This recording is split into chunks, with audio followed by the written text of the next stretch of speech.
ఈ సెంటెన్స్ని ఇంగ్లీష్లో ఎలా చెప్తారు? అతన్ని అరెస్ట్ చేశారు అని నమ్ముతున్నారు. ఎవరు నమ్ముతున్నారో చెప్పాలనుకోండి, people believe that he was arrested. చూసారా, హీ వాజ్ అరెస్టెడ్ అని ప్యాసివ్ వాయిస్. అలా కాకుండా ఎవరు నమ్ముతున్నారో అని కాకుండా ఏమని నమ్ముతున్నారు అని చెప్పాలంటే he is believed to have been arrested. చూడండి, లాస్ట్ క్లాస్లో మనం టు హ్యావ్ ప్లస్ V3 అని పెట్టాలని నేర్చుకున్నాం, కానీ అది యాక్టివ్ వాయిస్కి. ఒకవేళ ఇతను ఎవరినన్నా అరెస్ట్ చేశారని ప్రజలు నమ్ముతూ ఉంటే ఇలా చెప్తాం, he is believed to have arrested her. అంటే అక్కడ అరెస్ట్ చేసే పని ఇతని చేశాడు, కానీ ఇక్కడ అరెస్ట్ అవ్వడం ఇతని మీద జరగబడింది. అలా కాకుండా ఏదన్నా ఫ్యూచర్లోకి జరుగుతుంది అనుకోండి, టు హ్యావ్ బీన్ V3 కాకుండా to be plus V3 use చేస్తాం. For example, he's expected to be arrested tomorrow. అంటే అతన్ని రేపు అరెస్ట్ చేస్తారు అని ఎక్స్పెక్ట్ చేస్తున్నారు.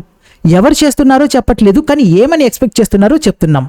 అలాగే ఈ సెంటెన్స్ చూడండి, she said to have been promoted. అంటే ఆమె ప్రమోట్ అవ్వబడింది అని చెప్తున్నారు. ఎవరు చెప్తున్నారో చెప్పట్లేదు, ఏమని చెప్తున్నారో చెప్తున్నాం. He thought to have been injured in the accident.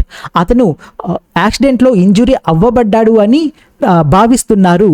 ఇలాగా బోరింగ్ బుక్ గ్రామర్ కాకుండా రియల్ ఇంగ్లీష్ని నేర్చుకోవాలనుకుంటే డిస్క్రిప్షన్లో నా వాట్సాప్ లింక్ ఇచ్చాను, క్లిక్ చేసి జాయిన్ అవ్వండి.